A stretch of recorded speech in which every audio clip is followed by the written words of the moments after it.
एक जानवर, बेजुबान जानवर जिसने कुछ किया नहीं, लेकिन जीभ के स्वाद के लिए उसे तड़पाया जाता है। पहले तो पिछले जन्म की स्मृति बहुत पहले आ गई थी। कैसे हम समझें कि हमारे अंदर परमात्मा है। तुलसी की माला कई लोग आज की डेट में फैशन के रूप में पहन रहे हैं। 90-95% प्योर तुलसी की माला मिलती ही नहीं है। तो क्या हमें अपनी पूजा की सामग्री या अस्थियां गंगा मैया में विसर्जित करनी चाहिए, नहीं करनी चाहिए? ये कि संसार में गंगा के जल में जितनी पावर है, जितनी शक्ति है, वो किसी और जल में नहीं है। लड़कियां बहुत छोटे कपड़े पहन रही हैं, उनके ऊपर कमेंट्स हो रहे हैं, उन्हें भी वो एंजॉय कर रही है। कि सुधारने वाले ने अपने ऊपर सुधारने वाले को नहीं रखा। नमस्कार, आप सभी को मेरा प्रणाम। मैं भूपेंद्र सिंह राठौड़ आप सभी का स्वागत करता हूं मेरे YouTube channel spiritual talks with BSR में। आपके मन में बहुत सारे क्वेश्चंस होंगे कि सच्चा सुखी कौन है, क्यों लोग इतने ज्यादा दुखी हैं। कई लोग बहुत अच्छे कार्य करते हैं लेकिन उसके बाद भी उन्हें समस्याएं बहुत ज्यादा आती है। ऐसा क्यों? अच्छे लोगों को बहुत सारे प्रॉब्लम्स क्यों होते हैं? इन सभी का जवाब मैं कई सारे वीडियोस में आपको दे चुका हूं, लेकिन आज इन सभी जवाबों को हम आध्यात्म की दृष्टि से देखेंगे कि आध्यात्मिक लेवल पे ऐसा क्या है, आध्यात्मिक लेवल पे कैसे इंसान को सोचना चाहिए, किस तरह के कर्म करने चाहिए, कर्मों से हम कैसे उन्नत स्थान पे पहुंच सकते हैं। और उसी के लिए आज हमारे साथ स्टूडियो में मौजूद है माँ ध्यान मूर्ति जी। प्रणाम माता जी, कैसे हैं आप? अच्छा हूँ भैया, राधे राधे। आपका स्वागत है। राधे राधे। बहुत उत्सुक था आपसे मिलने के लिए, और मैं कहूँगा कि जितने भी लोग, मैं आपका यहाँ आने से पहले कुछ प्रवचन सुन रहा था, तो उन प्रवचनों में काफ़ी डेप्थ था, काफ़ी गहराई थी, काफ़ी सारे उपाय आप बताते हैं कि कैसे एक व्यक्ति अपने जीवन को संपन्न बना सकता है। तो पहला सवाल तो मेरा आपसे यही है कि आपका बचपन वृंदावन की गलियों में बीता है, तो क्या आप एक नॉर्मल बच्चे की तरह शरारती थे या कैसे थे? कई बार क्या होता है भैया कि जब भी कोई आगे बढ़ता है तो हम लोग सोचते हैं कि वो बचपन से अलग होगा। जी। ऐसा नहीं है। प्रत्येक व्यक्ति उसी महत्वपूर्ण स्थिति में है। कोई व्यक्ति बचपन से आगे होगा तभी वो आगे जाएगा, ऐसा नहीं है। यहाँ कोई पीछे है ही नहीं, यहाँ सभी वहाँ पे हैं। बस कोई दिख रहा है और कोई दिख नहीं रहा है। मैं एक आध्यात्मिक व्यक्ति हूँ और एक निजी जीवन में उसी तरह अपने आप को देखती हूँ जिस तरह एक हर एक व्यक्ति हो सकता है। मुझे लगता है कि अगर मुझको ठीक से जानना है तो व्यक्ति को अपने आप को जानना होगा। हम लोग क्या करते हैं, जैसे एक पुरानी कहावत है, 16 मुंह से खाए बिलैया हज को चली। हम लोग क्या करते हैं कि दिखना तो वैसा चाहते हैं जैसा वो प्योर व्यक्ति दिख रहा है, और निजी जिंदगी में कुछ गड़बड़ झाले करते हैं। इसीलिए फिर हमें देखना पड़ता है कि इस व्यक्ति का बचपन कैसा रहा होगा, हमारा बचपन कैसा है। चीज़ें सभी को वैसी ही सामने आती हैं जैसी मेरे सामने है या किसी और लड़की के सामने होंगी। मेरा बचपन अच्छा था और शरारती था, क्रोधी बहुत ज़्यादा था। अपने तरीके से अपनी बातों को मनवाना कुछ ज़्यादा जीवन में रहा। बाकी पिछले जन्म की स्मृति बहुत पहले आ गई थी, इसीलिए उस जन्म ने जो बातें सिखाई हैं वो इस जन्म में गुरु कृपा से थोड़ी सी आगे बढ़ गई हैं। क्या बात है। तो जब पिछले जन्म की स्मृतियां आई तो ये सपने के रूप में आई है या किस तरह से ये आपको पता चली? ये ध्यान के द्वारा आई है। ध्यान के द्वारा। ऐसे हमारे माता पिता बताते हैं कि जब हम छोटे थे तो उन बातों को याद किया करते थे। बहुत अक्सर जय बाबा की बोलते थे, तो पता नहीं चलता था कि ये जय बाबा की बोल रही है तो ये कहाँ से आ रहा है, लेकिन उस समय बताने की भी सामर्थ्य में नहीं थे। फिर धीरे धीरे ध्यान के द्वारा वो स्पष्ट हुआ। सबसे पहले मृत्यु स्पष्ट हुई, और हमें लगता है जिसको भी पिछले जन्म की स्मृति आती है उसे सबसे पहले अपनी मृत्यु का ही स्मरण आता है। उसके बाद वो अपने बाकी के जीवन में जाता है। तो वो जो मृत्यु की पीड़ा थी वो सबसे पहली स्मृति, उसके बाद धीरे धीरे सब चीजें आगे आती गई। ध्यान करने की सही विधि कोई है, या ध्यान करने के लिए जो जिस गुरु से जुड़ जाए और जैसा तरीका बताया जाए वैसे ही किया जाए? ध्यान का अर्थ होता है अपने आप में बैठना। अक्सर कभी भी आप देखना, जो व्यक्ति ध्यान करते हैं उनको पता होगा, हम जैसे ही ध्यान करने बैठेंगे हमें कुछ चीज़ें याद आएंगी। मुझे ये करना है, अभी ये चीज़ बाकी है, माने कुछ चीज़ें याद आती चली जाएंगी। अगर हम चाहते हैं कि हमारा ध्यान ना भटके तो हमको एक कागज़ कलम अपने पास रख लेना चाहिए। हम जब ध्यान करने बैठे, मन शांत होगा, कुछ चीज़ें हमको याद आएंगी, उनको एक हल्का सा नोट कर लो और फिर वापस बैठ जाओ, तो कम से कम एक तरफ से मन फ्री हो जाएगा, हल्का हो जाएगा। और जैसे ही एक तरफ से मन हटेगा, ध्यान की सबसे प्यारी विधि है अपनी श्वासों को साधना। व्यक्ति भीतर से खाली है, भीतर से खाली है, इसीलिए बाहर से अपने आप को भरना चाहता है जी। धन से भरना चाहता है, इंद्रियों में जो सेंसेशन उठता है, जो फीलिंग्स उठती हैं, उनसे भरना चाहता है। उस खालीपन को भरा जा सकता है परमात्मा से, और उसको भरता है संसार से। ध्यान की सबसे प्यारी विधि है अपने आप में बैठना, अपनी श्वासों को साधना। जैसे ही आपने अपनी श्वासों को साधना शुरू किया, शरीर जैसे एक डिब्बे डिब्बे डिब्बे डिब्बे इकट्ठे होते जा रहे हैं ना, ऐसे शरीर इकट्ठा होता चला जाएगा, इंद्रियां इकट्ठी होती चली जाएंगी, मन इकट्ठा होता चला जाएगा। धीरे धीरे धीरे धीरे ऐसा लगेगा जैसे मैं जुड़ रहा हूँ, जैसे फैला था इकट्ठा होता चला जा रहा हूँ। और अगर उसमें मुझे ठहरना आ गया तो भीतर से इतना बड़ा भराव पैदा होगा, इतना बड़ा भराव पैदा होगा, जो भराव हमें जीते जी परमात्मा बना देगा। यही ध्यान है। तो अब कई लोग कहते हैं कि हमारे अंदर ही परमात्मा है, इनफैक्ट परमात्मा सभी जगह है, और कई लोग इस बात को बिल्कुल मानते नहीं हैं। कहते हैं कि मैं तो बिल्कुल साधारण आदमी हूँ, मुझसे तो कुछ हो ही नहीं सकता, मेरे से इतने चैलेंजेस हैं मेरी ज़िंदगी में। तो कैसे एक आम आदमी ये माने कि मेरे अंदर परमात्मा है? क्योंकि आम आदमी को हर रोज़ बहुत सारी समस्याएं इधर से उधर से हो रही हैं। तो कैसे हम समझें कि हमारे अंदर परमात्मा है? क्योंकि है तो सही, ये तो पता है, कहानियों से पता है, गुरुओं से पता है, आप जैसे लोगों को, हम संतों को सुनते हैं तब पता लगता है। फिर भी लेकिन एक चुनौती तो है, हर रोज़ लोगों से, ऐसे लोगों से डील करना पड़ता है जो बहुत कनिंग भी हैं, हमारी चीज़ों को, हमारा ग्रोथ को रोकना भी चाहते हैं। कई सारे ऐसे प्रॉब्लम्स हैं। तो उस परमात्मा को कैसे साधें, कैसे ढूंढें? जब तक मनुष्य परमात्मा को आखिरी उम्मीद बनाएगा तब तक वो उससे दूर रहेगा। मनुष्य को परमात्मा को पहला भरोसा बनाना चाहिए। मनुष्य ने परमात्मा को पहला भरोसा बनाने की बजाय आखिरी उम्मीद बनाया है।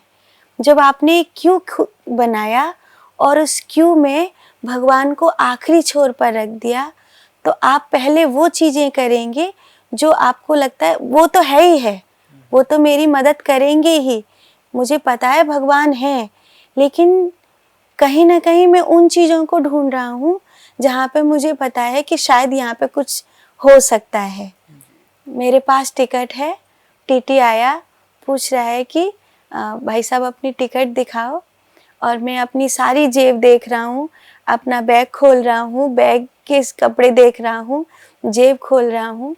टीटी कहता है भैया आप सबरी जेब देख रहे हो, छाती वाली जेब को, उसको क्यों नहीं देख रहे हो? तो वो कहता है वो आखिरी उम्मीद है अगर वहाँ नहीं मिली तो क्या ही करूँगा मैं, वो मेरी आखिरी उम्मीद है, मुझे उसको बचा के रखना पड़ेगा। हम क्या करते हैं, परमात्मा को हमने आखिरी उम्मीद बना दिया है, उसको हम बचा के रखते हैं। हमारी जीवन की आधी से ज़्यादा भागदौड़ वहीं पर थम जाए जब हम परमात्मा को पहली आशा बना दें, पहला भरोसा बना दें। अगर हम परमात्मा को पहला भरोसा बना दें तो फिर भटकाव होगा ही नहीं। क्यों भटकाव होगा? जी। जरूरत ही नहीं है भटकाव की। मुझे पता है कि जो हो रहा है, जितना हो रहा है, वो परमात्मा की कमी नहीं है, मेरी कमी है। मुझे परमात्मा को पॉलिश नहीं करना है, मुझे अपने आप को पॉलिश करना है, मुझे अपने आप को सुधारना है। और जहाँ मेरी आंखों में ये आ जाता है कि मेरी कमी है और मुझे अपनी कमी को सुधारना है, तो मुझे शिकायत ही नहीं रहती, शिकायत खत्म हो जाती है। तो सब कुछ वही होता है कि मुझ में भी परमात्मा है और सब में भी परमात्मा है। क्या बात है, अति सुंदर। बहुत अच्छा लगता है जब आपकी वाणी को सुनते हैं, बहुत मिठास है आपकी वाणी में। एंड ऐसे लगता है जैसे साक्षात परमात्मा ही प्रवचन दे रहे हैं, भगवान की मुख से निकल रही है। मैं जानना चाहता हूँ कि जैसे घरों में आज की डेट में झगड़े बहुत हो रहे हैं। आज अगर देखें तो अमेरिका में 60% से ज़्यादा लोगों तलाक हो रहे हैं। हिंदुस्तान में भी ये प्रतिशत शायद 1% से भी कम था, अभी पहुँचते पहुँचते 7-8% हो गया है। इस पे आपके वक्तव्य ज़रूर जानना चाहेंगे ताकि कपल्स को मार्गदर्शन मिल सके कि कैसे वो अपने झगड़े सुलझा सके। 3 प्रकार के सुख होते हैं, मुझे ऐसा लगता है। एक शरीर का, एक मन का और एक आत्मा का। शरीर का सुख, रोटी, कपड़ा, मकान, ये बहुत मतलब ज़मीनी स्तर का है। जब मनुष्य के पास रोटी, कपड़ा, मकान नहीं होता है तो उसे लगता है वही मेरी ज़िंदगी का सब कुछ है। तो कुछ एक तबका है जो केवल इसी के पीछे भाग रहा है। फिर एक वो लोग हैं जिनके जीवन में रोटी, कपड़ा, मकान उन्हें मिल गया है, अब वो शरीर का दूसरा सुख चाहते हैं, जैसे रूप, रस, गंध, शब्द, स्पर्श, इंद्रियों का। जैसे जन्नेंद्रियों का अपना सुख है, उदर का अपना सुख है, नासिका का अपना सुख है, एक दूसरे को छू लेने का अपना एक सुख है, देखने का अपना एक सुख है, चख लेने का अपना एक सुख है। वो भी शरीर का ही सुख है, पर है कि कुछ पालूं, कुछ छू लूं, कुछ चख लूं।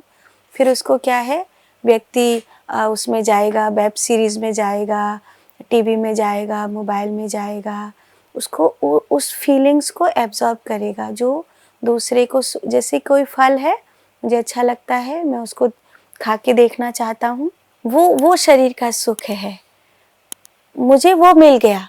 कुछ लोग हैं जो उसके पीछे भाग रहे हैं, मान लो मुझे वो मिल गया। अब जब वो मुझे मिल गया तो वो वाला तबका अलग हो गया जो अभी उसी के पीछे भाग रहा था। फिर एक नई स्टेज आ गई, वो है भावनाएं, प्रेम, कि मुझसे कोई सच्चा वाला प्रेम क्यों नहीं करता। स्वार्थ, कुछ चाहना, वो नहीं, जो एकदम रियल हो, एकदम वास्तविक हो, ऐसा प्रेम।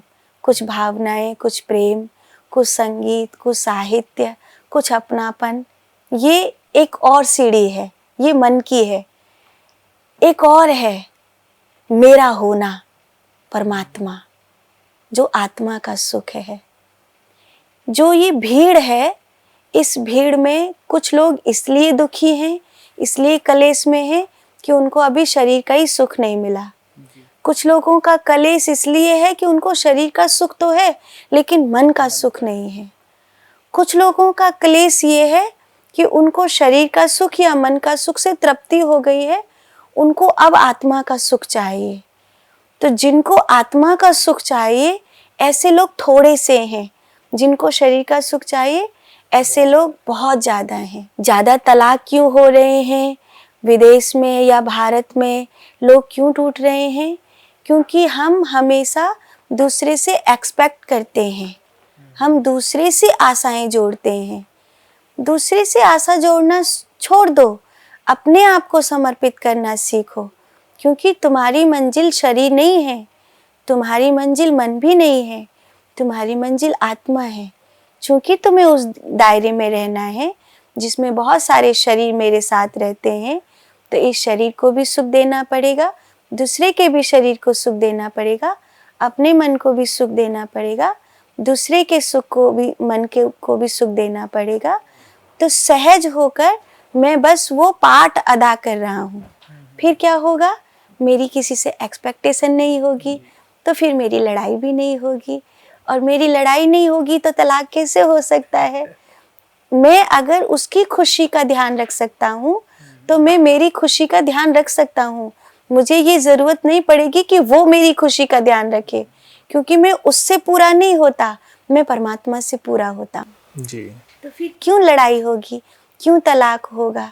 लेकिन मैं दूसरे से पूरा होना चाहता हूँ, और अगर मैं दूसरे से पूरा होता हूँ तो स्वाभाविक है मेरी मेरे बच्चों से भी दूरी हो जाएगी, मेरे पत्नी से भी दूरी हो जाएगी, मेरे पति से भी दूरी हो जाएगी, भाई से भी दूरी हो जाएगी, क्योंकि कहीं ना कहीं मन टकराएंगे, बुद्धि टकराएगी, और जहाँ मन और बुद्धि टकराएगी वहाँ झगड़े तो होंगे।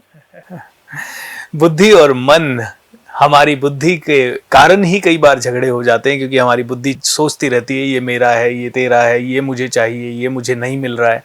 सो बहुत ही सुंदर आपने हमें मार्गदर्शन इस बारे में दिया।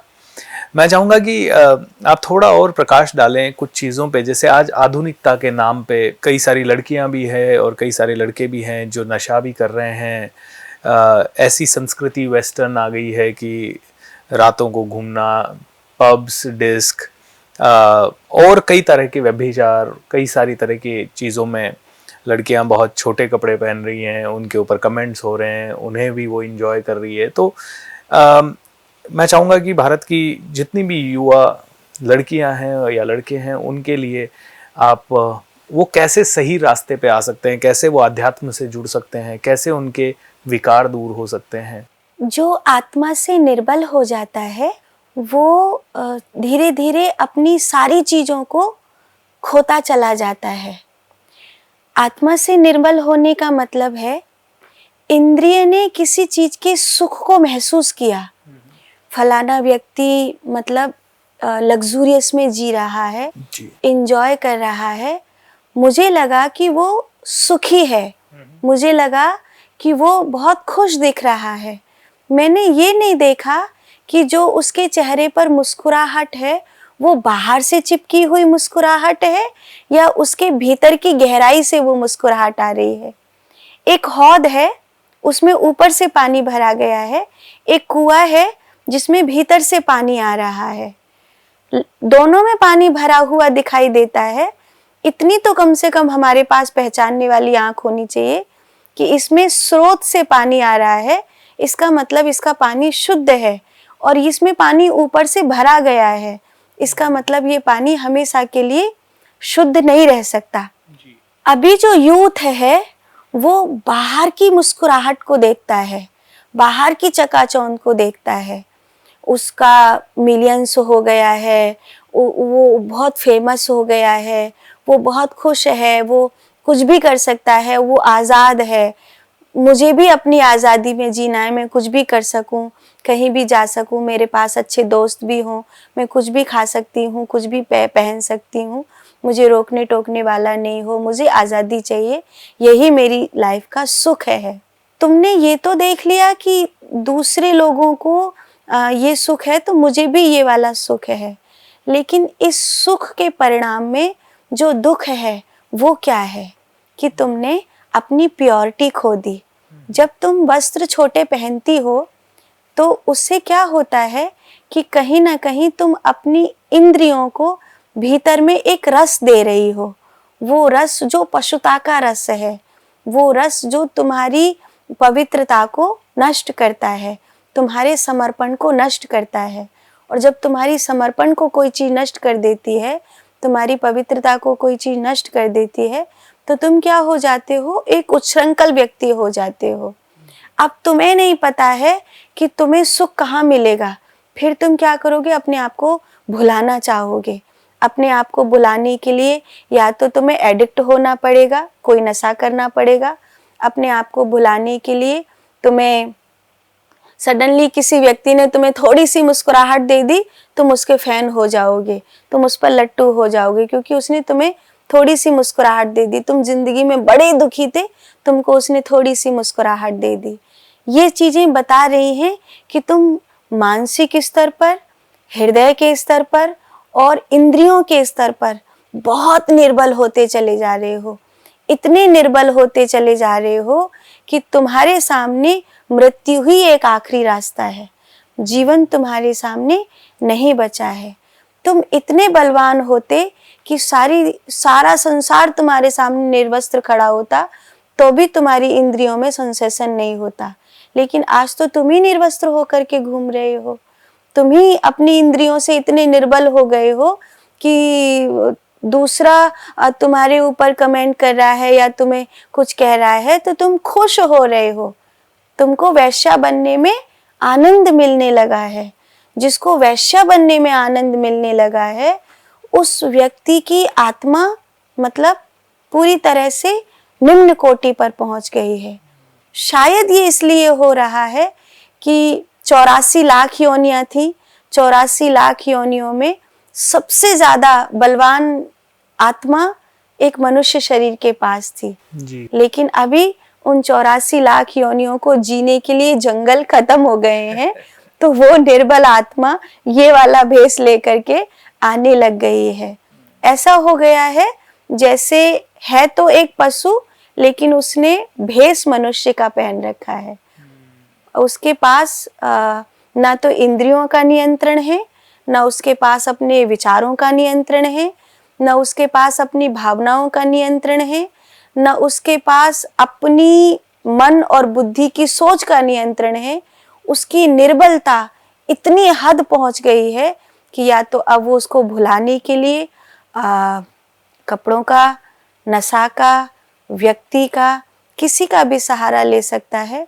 पर ये सहारे सिर्फ बैसाखी हैं, खुद के पाँव नहीं है। इन सहारों से कब तक जियोगे? कितने भी छोटे कपड़े पहन लो, बिल्कुल निर्वस्त्र हो जाओ, उसके बाद क्या? कितने बॉयफ्रेंड बदल लो, कितनी गर्लफ्रेंड बदल लो, उसके बाद क्या? तुम्हें प्रेम तो नहीं मिला, कितना भी नशा कर लिया, लेकिन उसके बाद क्या? फिर तो तुम्हें अपने आप को याद करना ही पड़ेगा। हमेशा तो अपने आप को भुलाकर नहीं रख सकते। उसके बाद क्या? तो वो जो आखिरी छोर है ना, वो जो दूर दृष्टि है, वो नहीं है। वर्तमान को भुला रहे हो और भविष्य को इग्नोर कर रहे हो। डिबेट चल रही है कि मेरी मर्जी, मेरा जीवन, मैं मांस खाऊं या दारू पीऊं, आपको क्या? ये तो इंडिविजुअल चॉइस है। और जितने बड़े बड़े पढ़े लिखे बुद्धिजीवी लोग हैं वो सभी लोग इसे कहते हैं कि भाई हम इस पे कमेंट नहीं कर सकते क्योंकि ये आपकी पर्सनल चॉइस है। अब ये पर्सनल चॉइस के नाम पे हिंसा भी हो रही है। ये पर्सनल चॉइस के नाम पे जानवरों को, बेजुबान जानवरों को भी मारा जा रहा है। ये पर्सनल चॉइस है तो उसके कारण बहुत सारे उपद्रव हो रहे हैं अलग अलग तरह के। आपके हिसाब से कितना सही है ये पर्सनल चॉइस जहाँ पे कि इतनी रॉन्ग चॉइसेस आदमी कर लेता है? एक जानवर, बेजुबान जानवर जिसने कुछ किया नहीं, लेकिन जीभ के स्वाद के लिए उसे तड़पाया जाता है। पहले तो मीट फार्मिंग, गोट फार्मिंग। अब वो फार्म करना मतलब किसी चीज को पनपाना है या फार्म करना मतलब किसी चीज को नष्ट करना? व्यक्ति अपने आप को बड़ा बनाने की कोशिश कर रहा है। चूंकि वो वास्तव में बड़ा नहीं है, इसीलिए उसको अपने आप को ये दिखाने के लिए कि मैं कुछ हूँ, अपने आप को साबित करने के लिए बाहर से फेम बनाना पड़ रहा है। अब जब वो बाहर से अपना फेम बना रहा है तो मुझे अगर एक लकीर को छोटी करनी है तो मुझे दूसरी लकीर बड़ी खींचनी पड़ेगी। मुझे ऐसा लग रहा है कि मुझे अपने आप को बड़ा करना है तो मुझे दूसरे को छोटा करना पड़ेगा। मेरे नीचे 10 लोग काम कर रहे हैं, मतलब मैं बड़ा हूँ जी। अगर वो 10 लोग मेरे नीचे काम नहीं करें तो मैं बड़ा नहीं हूँ। इसका मतलब मैं अपने आप में बड़ा नहीं हूँ, मेरी टीम के कारण मैं बड़ा हूँ।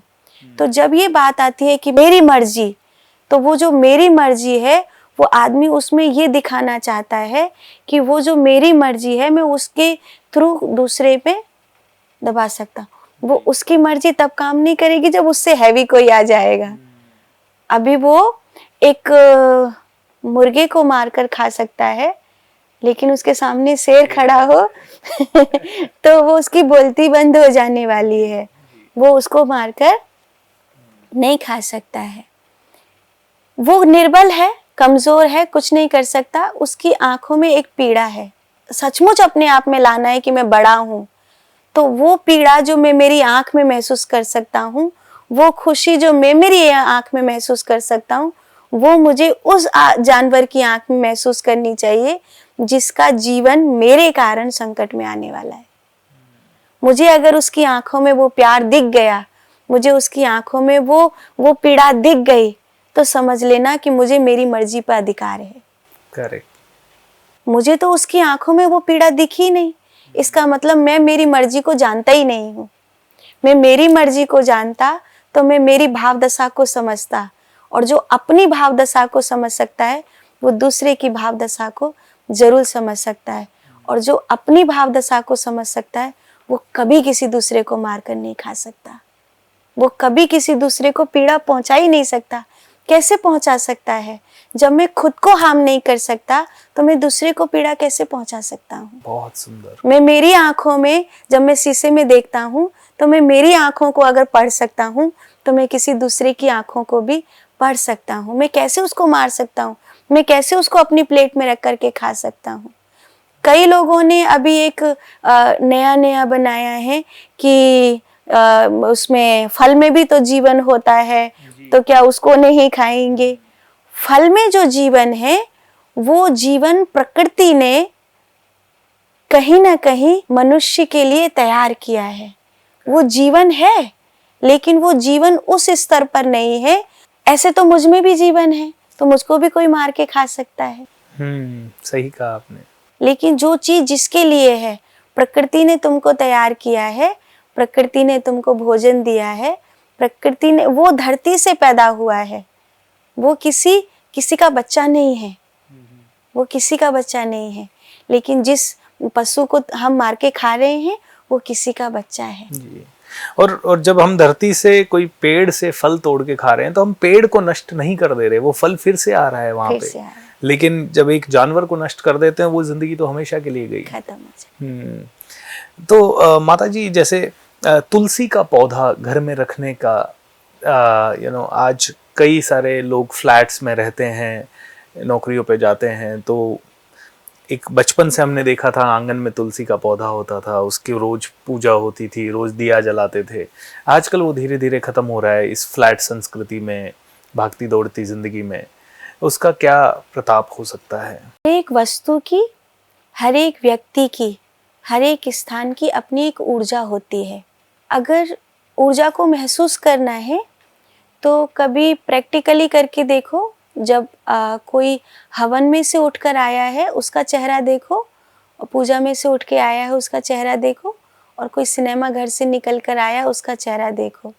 एक कमरे में जिसमें दो भोगी व्यक्ति रहते हैं, उस कमरे में सडनली घुस कर देखो, और एक कमरे में जिसमें कोई संत महात्मा भजन कर रहा है, सडनली उसमें घुस करके देखो।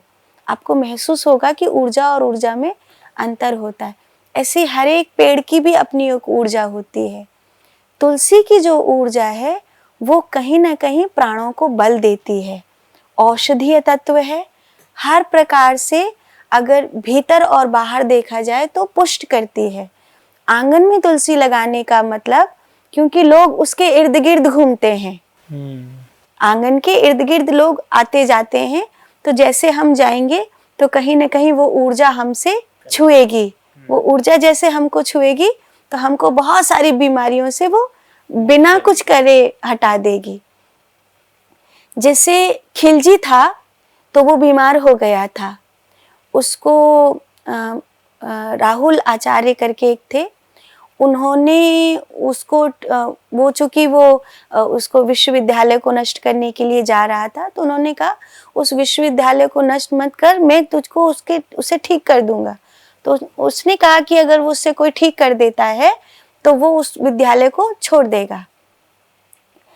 उस गुरुकुल को बचाने के लिए राहुल दत्त जी ने, चूंकि वो औषधि खाएगा नहीं, हिंदू की औषधि है, काफिर की है, तो वो नहीं खाएगा, तो उन्होंने क्या किया कि उन्होंने कहा 5 समय कुरान तो पढ़ोगे। उन्होंने उस कुरान पे पन्नों पे वो औषधि लगा दी। वो उसको पलटता था, उसकी सांस में वो जाती थी, वो ठीक हो गया। हालांकि दुष्ट था, ठीक होने के बाद उसने वो गुरुकुल नष्ट कर दिया, आचार्य को भी मार दिया कि अगर इन लोगों के पास इतनी बड़ी विद्या हो सकती है तो ये कुछ भी कर सकते हैं कि बिना मुझे दवाई दिए केवल कुरान के पन्नों में कुछ लगा के उसके पलटते पलटते मैं ठीक हो गया, जो मुझे कोई वैद्य ठीक नहीं कर पाया। तो इन लोगों के पास गजब का ज्ञान है, इसको नष्ट कर देना चाहिए, नहीं तो काफिर नष्ट नहीं होंगे। तुलसी ऐसे ही हमारे आने या जाने से हमको लगभग खाल के जितने रोग हैं उसको तुलसी ठीक कर देती है। अगर तुलसी की छाया में कोई बैठता है तो उसको खाल का रोग नहीं होगा। जितनी अभी आयुर्वेदिक या हेमोपैथिक औषधि आती हैं खाल के रोग के लिए, उसमें तुलसी का उपयोग होता ही होता है। पहले हम कहते थे लोग बड़े सुंदर दिखते हैं, खाल के रोग उतने ज्यादा नहीं होते। आज लड़कियों को देखो, लड़कों को देखो, उनके चेहरे पर बहुत ज्यादा उनको मेकअप कर करके अपने आप को ठीक करना पड़ता है। क्यों? क्योंकि एक तो विचार मेले, ऊपर से उनको वैसी ऊर्जा मिल नहीं रही है। फ्लैट सिस्टम में अगर तुलसी लगाना आंगन में संभव नहीं है, आंगन नहीं है, तो तुम अपनी बालकनी में लगाओ। जहां तुम ज्यादा आते जाते हो, घर में जहां तुम सबसे ज्यादा रहते हो, वहां लगाओ। अपने बेडरूम के आसपास कोई तो खिड़की होगी, उस खिड़की में गमले में लगाकर उस पर टांग दो। कम से कम तुम्हें उसकी ऊर्जा मिलती रहेगी, तुम्हारा जीवन बचेगा। क्योंकि ये चीजें ऐसी हैं कि अगर इनको आप नहीं बचाते हो तो आप भी नहीं बचोगे। कुछ ऊर्जाएं ऐसी हैं जैसे गीता है, गंगा है, गायत्री है और तुलसी है, गौ है। इनकी ऊर्जाएं ऐसी हैं जिनको हमें बचाना पड़ेगा। अगर हम ऊर्जा को रक्षित नहीं कर पाए तो हम अपने आप को रक्षित नहीं कर पाएंगे। अब जैसे इसी से रिलेटेड तुलसी की माला कई लोग आज की डेट में फैशन के रूप में पहन रहे हैं, तो ये उचित है फैशन की तरह पहनना, या ये दीक्षा लेके ही पहनी जानी चाहिए? ऐसे तो अभी 90-95% प्योर तुलसी की माला मिलती ही नहीं है। अन्य लकड़ियों से ही बना दी जाती है और उसको तुलसी की माला कहकर दे दी जाती है। क्योंकि ना तो अब तुलसी के इतने बगीचे हैं, तुलसी का पेड़ बहुत देर में ग्रोथ करता है, उसकी लकड़ी मिलना उतना आसान भी नहीं है। जितनी बड़ी मात्रा में मालाएं बिक रही हैं, उतनी बड़ी मात्रा में तुलसी का कहीं बाग बगीचा कहीं ऐसा देखने के लिए नहीं मिलता कि वहाँ से इतनी बड़ी मात्रा में लकड़ी आती हो जहाँ से तुलसी की माला बन सके। ये एक बात। दूसरी बात यह है कि अगर हमारे पास तुलसी की माला है तो हमें उसे फैशन के रूप में नहीं पहनना चाहिए। हमको कहीं ना कहीं उसको पवित्रता, क्योंकि कुछ चीज़ें ऐसी हैं जो पवित्र को भी पवित्र बनाती हैं। मैं खान पान से शुद्ध हूँ, मैं एक अच्छा जीवन जीती हूँ और फिर मैं तुलसी धारण करती हूँ, फिर मैं गंगा नहाती हूँ, तो क्या हुआ? पवित्र को भी पवित्र बनाने का काम किया गया। लेकिन मैं गंगा जल लाऊं और उसको कीचड़ में मिला दूं और फिर उससे नहाऊं, तो ये कोई बात नहीं है। मैं खान पान भी गंदा है, विचार भी गंदा है, जीवन भी गंदा है और फिर मैं तुलसी की माला पहन लूं, तो ये कोई बहुत अच्छी वाली बात नहीं है। इसीलिए तुम दीक्षा लो या नहीं लो, तुम्हें कोई नहीं समझ में आते कि कोई भी ऐसे सद्गुरु नहीं दिखाई देते मैं जिनके पास जाऊं। एक तो आज गुरु में भी नाम की होड़ है, लोग उनके पास भागना चाहते हैं जिनका बड़ा नाम हो, और बड़ा नाम करने के लिए वो जो तिया पांचा हैं वो सब करने ही पड़ते हैं। तो कई बार बड़े नाम के चक्कर में ऐसी जगह व्यक्ति पहुंच जाते हैं जो शायद सनातन धर्म के कलंकी ही हों, तो वो फिर और भटकाव हो जाता है कि गए थे चौबे बनने के लिए और डूबे भी नहीं रहे, ऐसी स्थिति हो जाती है। तो फिर नहीं समझ में आता कि तुम्हें दीक्षा नहीं लेनी है। तुम्हें कोई भी ऐसे महात्मा नहीं समझ में आते जिनमें मुझे अपने सदगुरु दिखाई देते हो, क्योंकि गुरु दिखाई देना एक ऐसी फीलिंग है जैसे मुझे अपनी माँ दिखाई देना। जैसे अपनी माँ से एक बहुत गहरा संबंध होता है, ऐसे ही गुरु से एक बहुत प्यारा संबंध होता है। अगर वो नहीं समझ में आ रहा है, छोड़ो, तुम कहो कि मेरे भगवान ही गुरु हैं और तुम महादेव को अपना गुरु मान लो। कृष्ण को मान लो, जिसको तुम मानते हो उसको मान लो और पहनो। जीवन को पवित्र बनाओ, खान पान को पवित्र बनाओ, अपने जीवन को आगे बढ़ाओ। क्योंकि आध्यात्मिक होने का मतलब ये नहीं है कि तुम्हें संसार से भागना पड़ेगा। आध्यात्मिक होने का मतलब ये है कि तुम्हें कीचड़ में कमल खिलाना होगा। How beautiful. दोस्तों, हम सभी को इन्हें आत्मसात भी करना है, एक एक चीज़ के ऊपर चिंतन और मनन करना है। बिना मनन किए ये हृदय में उतरने वाली नहीं है। माता जी, जैसे एक सवाल आज की डेट में है कि जितने भी तीर्थ स्थल हैं वो आजकल पिकनिक स्पॉट से हो गए हैं। लोग कहते हैं सैटरडे संडे हैं, चलो तीर्थ यात्रा पे चलते हैं, वहाँ गंगा में डुबकी लगाएं ना लगाएं, होटल में रह के घूमना, फोटो लेना, यही एक संस्कृति का पार्ट सा ऑलमोस्ट बनता जा रहा है। ये कितना सही है और भारतवासियों को इसके ऊपर क्या विशेष ध्यान देना चाहिए? कहीं ना कहीं खून में पॉजिटिव एनर्जी की तलाश है जी। खून में पॉजिटिव एनर्जी की तलाश है, लेकिन उसको प्राप्त करने का तरीका नहीं पता, उसकी मर्यादा नहीं पता। जैसे किसी को बाप के पास रहना अच्छा लगता है, लेकिन बाप की मर्यादा भी होनी चाहिए। बाप दोस्त बन जाए बहुत अच्छी बात है, लेकिन है तो बाप ही।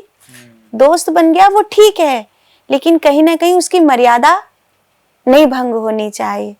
ऐसे ही जब हमारे लिए तीर्थों का मार्ग खुल गया और हमें वहाँ से पॉजिटिव एनर्जी मिल रही है, हमें वहाँ से बहुत पवित्र वाली स्थिति मिल रही है, तो मुझे उसकी मर्यादा को नहीं भूलना चाहिए। मुझे ये नहीं भूलना चाहिए मैं इसके पास आने से पवित्र हो रहा हूँ, तो कहीं मेरे पास आने से ये गंदा ना हो जाए। करेक्ट।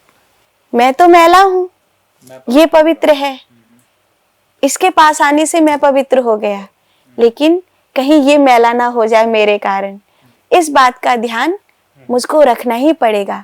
अगर आज का यूथ या आज के लोग इस बात का ध्यान रखें तो वो भले पिकनिक मनाने के लिए जाएं, लेकिन उनको पता होगा कि मैं एक पवित्र ऊर्जा लेने के लिए जा रहा हूँ और मुझे उस जगह की मर्यादा को भंग नहीं करना है।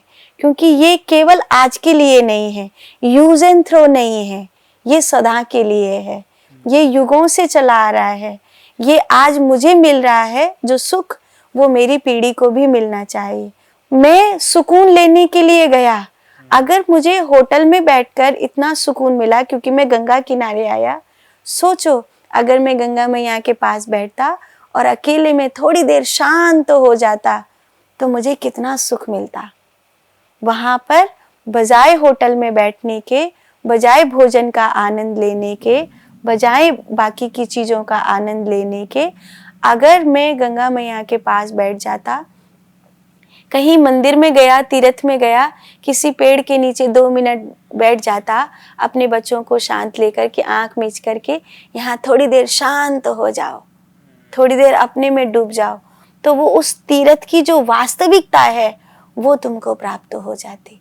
फिर वास्तव में वहाँ जाना तुम्हें ऊर्जा से भर देता। अभी क्या है कि तुम गए और तुम्हें सुख मिला क्योंकि तुम यहाँ से कहीं दूसरी जगह निकले। मन को क्या है, नया चाहिए, मन को कुछ अलग चाहिए। घर में बोर हो गए थे, वहाँ गए, कुछ नया मिला, हाँ भाव हुआ। मुझे वहाँ कोई नहीं पहचानता था, मैं किसी को नहीं पहचानता था। वो मन को उस समय मन रुक जाना चाहिए। सुख कहाँ है? मन के रुकने में। जहाँ मन रुक गया वहीं सुख मिलेगा। तो गया, थोड़ी देर सुख मिला, फिर आया, लेकिन उस सुख को अगर टिकाना था तो उसमें ध्यान में डूब जाना चाहिए था। How beautiful। तो माता जी, जैसे कई लोग अभी गंगा मैया में अस्थियां समर्पण कर रहे हैं, वो हमारे सदियों से परंपराएं चली आ रही है, तो कितना सही है? क्योंकि कई लोग अब इसका विरोध भी करने लगे हैं कि आप पानी को मैला कर रहे हो, आप आडंबर कर रहे हो। तो क्या हमें अपनी पूजा की सामग्री या अस्थियां गंगा मैया में विसर्जित करनी चाहिए, नहीं करनी चाहिए? गंगा कभी भी अस्थियों के विसर्जन से या पूजा की सामग्री विसर्जन से या माला फूल से मैली नहीं होगी। गंगा मैली होगी जो शहरों का गटर छोड़ा जा रहा है उससे। गंगा मैली हो रही है जो फैक्ट्रियों का गंदा पानी छोड़ा जा रहा है उससे। जो मनुष्य अपनी गंध छोड़ रहा है उससे गंगा मैली हो रही है। अस्थियों से कभी गंगा मैली नहीं होती। बल्कि कुछ चीज़ें ऐसी हैं जो अगर प्रैक्टिकली देखी जाएं, जैसे हम धरती को उपजाऊ बनाने के लिए उसमें खाद डालते हैं। पहले का इंसान जब मलमूत्र विसर्जन करने के लिए जाता था तो खेतों में जाता था, उससे धरती की उर्वरा शक्ति बढ़ती थी। आज भी कई जो मिट्टी को जानने वाले लोग हैं वो कहते हैं कि अगर गटर है उसको मिट्टी से जोड़ दिया जाए तो उसकी उर्वरा शक्ति बढ़ेगी। चूंकि ये शरीर है, इसका एक विज्ञान है। जब हम मर जाते हैं तो हमारा सूक्ष्म शरीर यात्रा करता है और जो हमारा स्थूल शरीर होता है उसके हिस्से मिलते हैं। पानी पानी में मिल जाता है, वायु वायु में मिल जाती है, अग्नि अग्नि में मिल जाती है।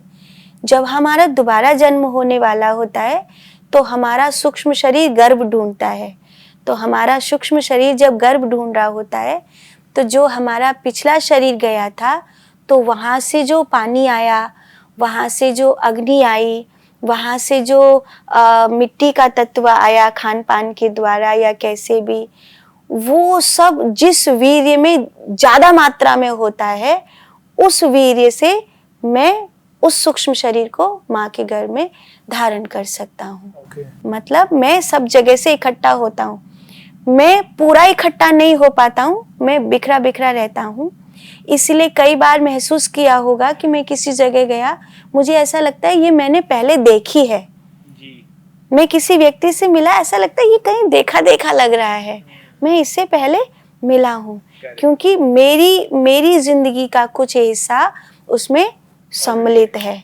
और जब मैं पिता के वीर्य से माता के गर्भ में आता हूँ तभी भी मेरा बहुत हिस्सा आता है, बहुत हिस्सा किन्हीं और पंच तत्वों का आता है, किन्हीं और तन्मात्राओं का आता है, वो भी मुझ में जीता है। इसलिए कई बार लगता है मैं हूँ पर मुझ में कोई और भी है, मुझ में कोई और भी जी रहा है, मुझ में बहुत सारे हिस्से जी रहे हैं।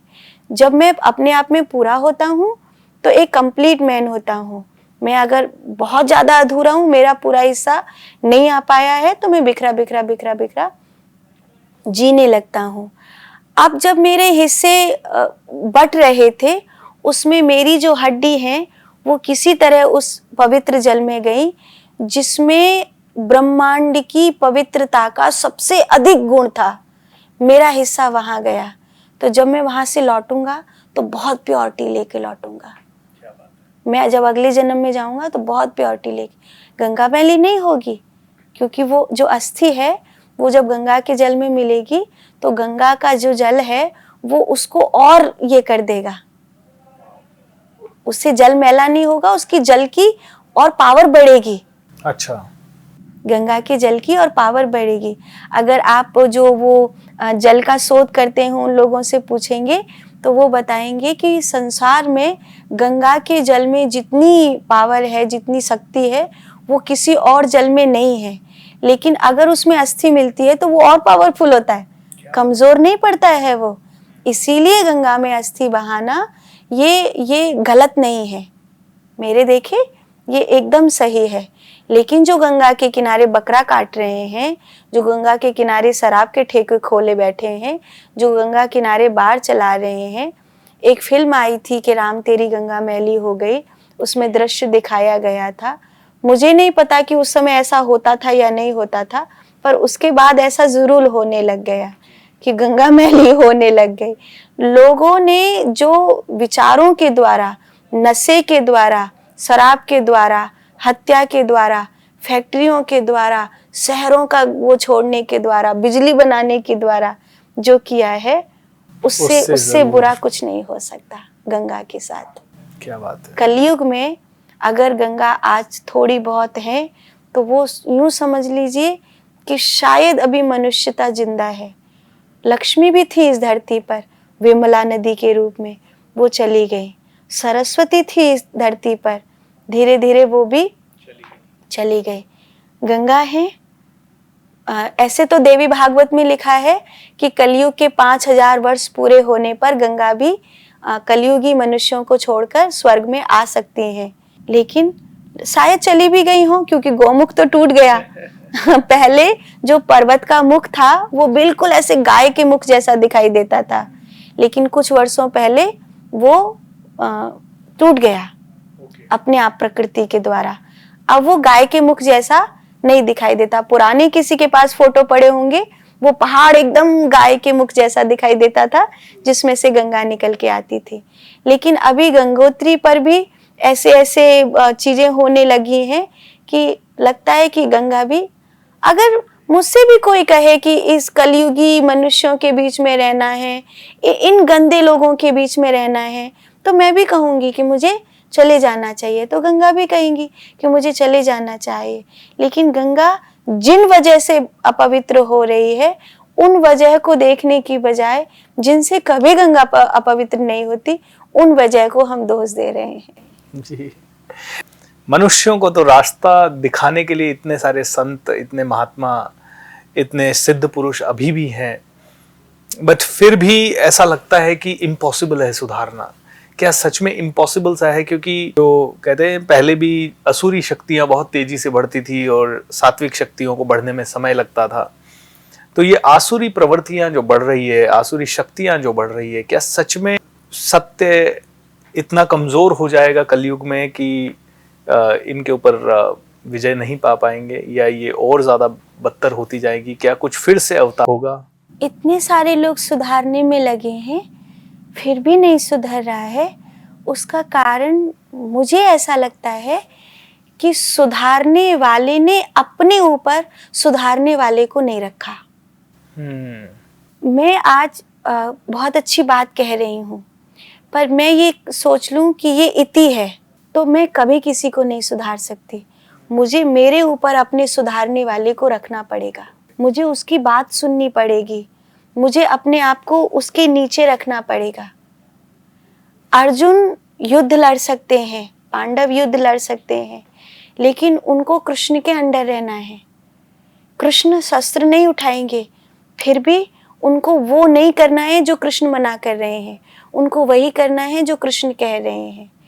आज जो वक्ता हैं, आज जो मोटिवेशनल स्पीकर हैं, आज जो समाज सुधारक हैं, वो अपने आप में इतने बड़े हो गए हैं कि अपने ऊपर किसी निहत्थे कृष्ण को नहीं रखना चाहते, क्योंकि उनको ऐसा लगता है मैं क्यों दबके रहूं, मेरे हाथ में गांडीव है, मैं लड़ सकता हूँ, मैं अपनी मर्जी का मालिक हूँ, संन्यास चाहूंगा तो संन्यास लूंगा, युद्ध चाहूंगा तो युद्ध लड़ूंगा।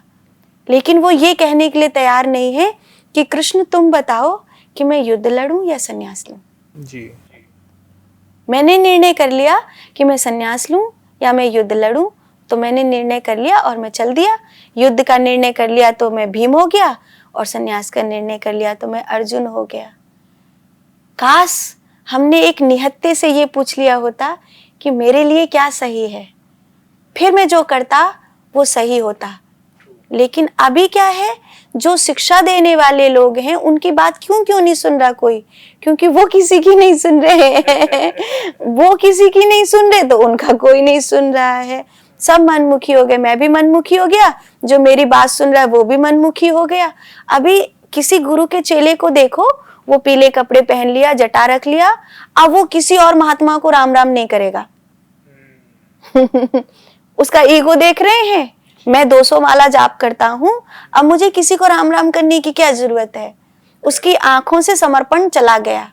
वो भले परमात्मा को मान रहा है, पर उसकी आंखों में जो परमात्मा को मानने का नूर था ना, वो चला गया।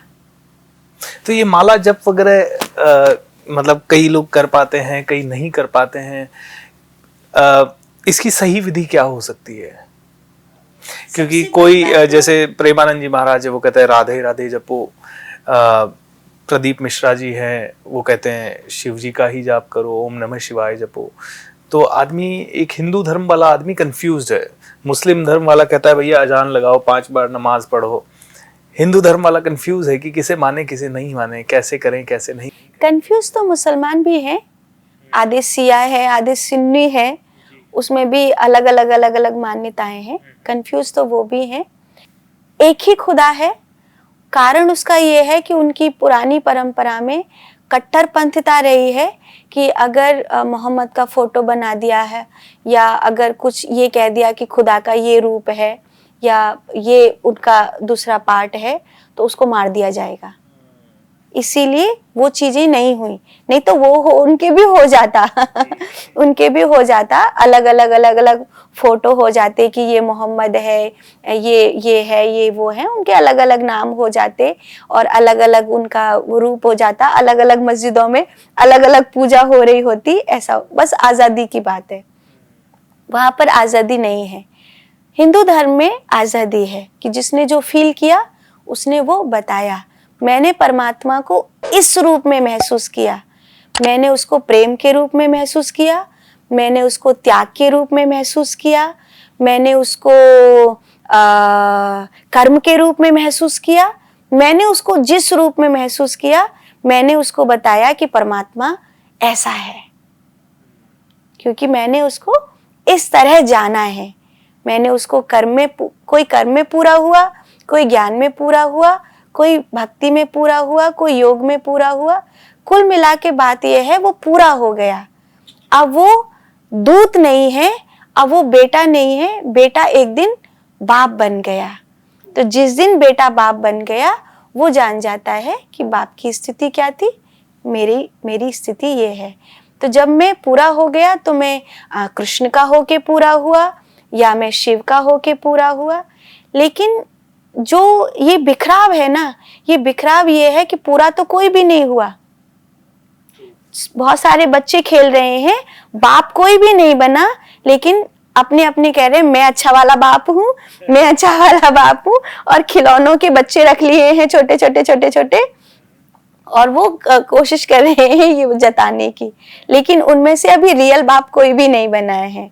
इसीलिए क्या होता है, फिर झगड़े शुरू हो जाते हैं और फिर जो वो कुछ सोचा मैं राम जी को मानूं या मैं शिव जी को मानूं, मैं राधा रानी का जाप करूं या मैं किसका जाप करूं, ऐसे हल्ला होगा। बात ये नहीं है कि प्रदीप मिश्रा जी महादेव को कहते हैं इसलिए मैं महादेव को भजूं। अगर मेरे भीतर वैराग्य की फीलिंग आती है, अगर मुझे शांत बैठना अच्छा लगता है, उनके मस्तिष्क पर गंगा है, उनका स्वरूप भीतर और बाहर सदा हुआ है, उनका एक हिस्सा वो है जहाँ वो शमशान में रहते हैं। शमशान मीन्स मृत्यु लोक, ये जो मनुष्यों का धरती है इसे मृत्यु लोक कहते हैं। जैसे यहाँ से बहुत सारे हिस्से हैं जहाँ मनुष्य रहते हैं, वो जन्मने मरने वाली जगह है, इसीलिए उसे मृत्यु लोक कहते हैं। मृत्यु लोक में जो रहते हैं उन्हें शिव कहते हैं।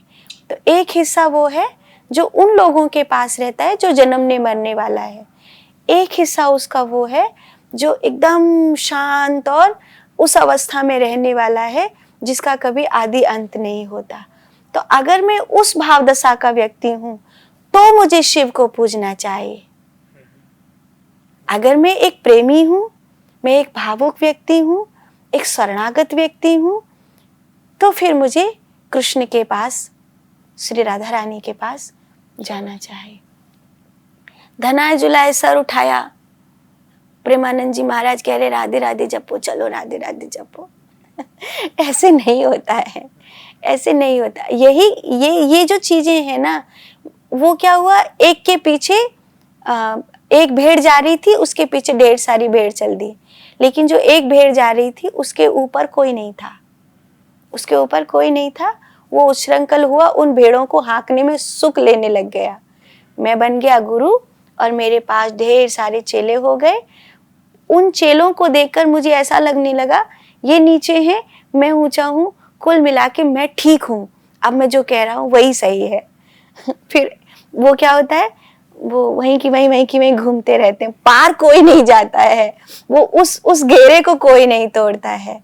उस घेरे को तोड़ने के लिए एक अर्जुन या भीम या कोई भी हो, उसे एक निहत्थे कृष्ण को ये पूछना होगा कि क्या करना है, संन्यास लेना है या युद्ध करना है। मेरे गुरुजी बिल्कुल एकांत कमरे में रहते हैं, किसी से कोई लेना देना नहीं, लेकिन मैं जो भी करती हूँ उसमें मुझे प्रशंसा नहीं मिलती, जहाँ जहाँ मेरी भूलें होती हैं उसकी डांट मुझे मिलती है। मुझे पता है मुझे अपनी कमियों को सुधारने के लिए कहीं जाना है तो मेरे गुरुजी के पास जाना है, पूजने के लिए नहीं, कमियों को सुधारने। कमियों को सुधारने। मुझे वहाँ डांट खाने के लिए जाना है, मुझे वहाँ ये पता करने के लिए जाना है कि ये गलत है। तुम संसार में, यहाँ तुम्हारा पाँव फिसलने को तैयार है। वो ऊपर होना चाहिए, वो ऊपर नहीं है, इसीलिए न सुधारने वालों की कोई सुन रहा है और सुधरने वाले तो सुधर ही नहीं रहे हैं। बहुत ही इंटरेस्टिंग कॉन्वर्सेशन ये हो रहा है और मुझे बहुत एक के बाद एक आप बोले जा रहे हैं और मेरे मन में क्यूरियोसिटी भी आती जा रही है, प्रश्न भी आते जा रहे हैं। कुछ मैंने तैयार भी करके रखे हैं, वो तो मैं छू भी नहीं पा रहा बहुत ज्यादा। बट अंतिम 2-3 प्रश्न मैं लूंगा आपसे। पहला प्रश्न तो मेरा माता जी ये है कि आज कई ऐसे शक्तिपीठ हैं जहाँ बलि दी जाती है।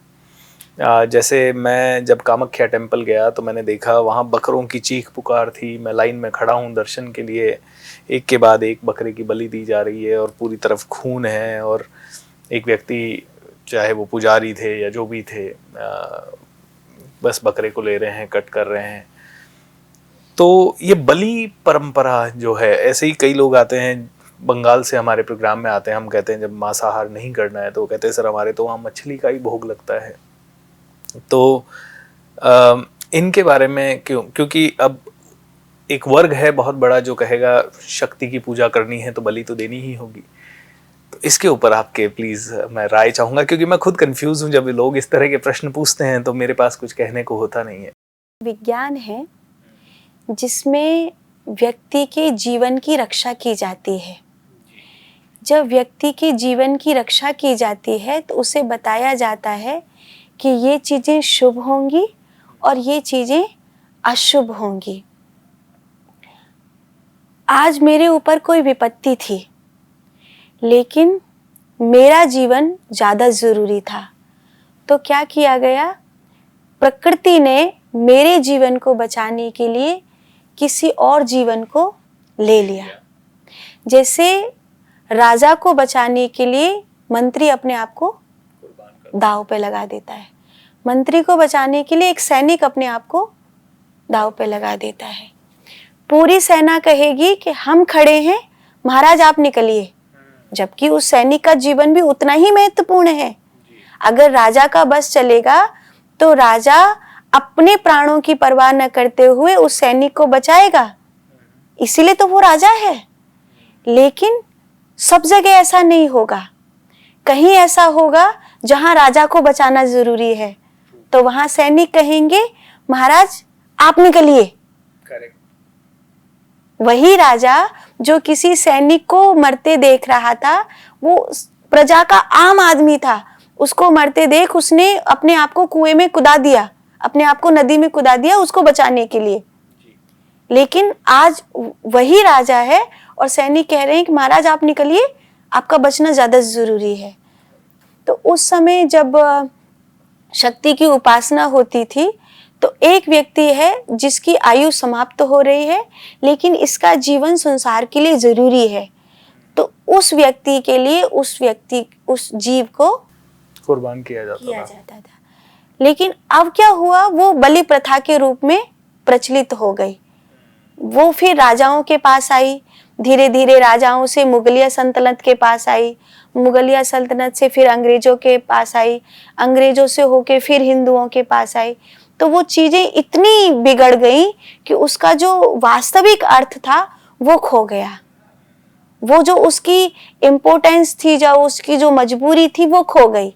अब क्या हो गया, ये एक तरह से परंपरा बन गई कि ठीक है मंदिर में जा रहे हैं तो शक्ति के सामने किसी जीव को चढ़ा रहे हैं, लेकिन ये जीवन नहीं है, ये हत्या है।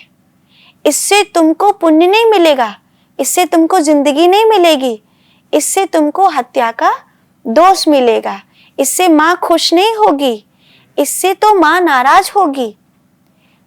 हत्या किस जगह पर ठीक थी, जैसे मैं बंदूक लेकर किसी को मार रहा हूँ ये हत्या है, लेकिन मैं एक फौजी हूँ और मैं सीमा पे खड़ा हूँ, युद्ध की घोषणा हो गई है और वहां मैं बंदूक चला रहा हूँ, तो वो हत्या नहीं है, वो मैं देश की सुरक्षा कर रहा हूँ। इन मारा मैंने तभी भी, मारा मैंने अभी भी, लेकिन इन दोनों बात में कितना अंतर है, बहुत फर्क है। इन दोनों बात में बहुत अंतर है। ऐसे ही जो मैं जाकर मंदिर में बलि चढ़ा रहा हूँ और मेरे जीवन को बचाने के लिए किसी जीव ने अपने आप को दे दिया, इसमें बहुत बड़ा अंतर था। आज भी हमने देखा है, हम पर कोई विपत्ति आती है, आप प्रैक्टिकली करके देखो तो जिस पेड़ को हमने बड़ा किया होता है वो पेड़ रोने लग जाता है। आप कभी पीपल को, बड़ को देखना, अगर किसी मालिक ने उसको बड़ा किया है, उसकी छांव में वो रहता है, अगर उस पर कोई बहुत बड़ी वाली विपत्ति है वो रोने लग जाता है। कोई गऊ उसने पाली है, उसकी आंख से आंसू बहने लग जाता है, तुलसी सूखने लग जाती है। कोई पक्षी उसके पास रह रहा होगा, वो मतलब कोई नहीं जानता, शायद वो पक्षी भी नहीं जानता, लेकिन घर के मालिक को बचाना है, वो पक्षी मृत्यु को प्राप्त हो जाता है। ये क्या था?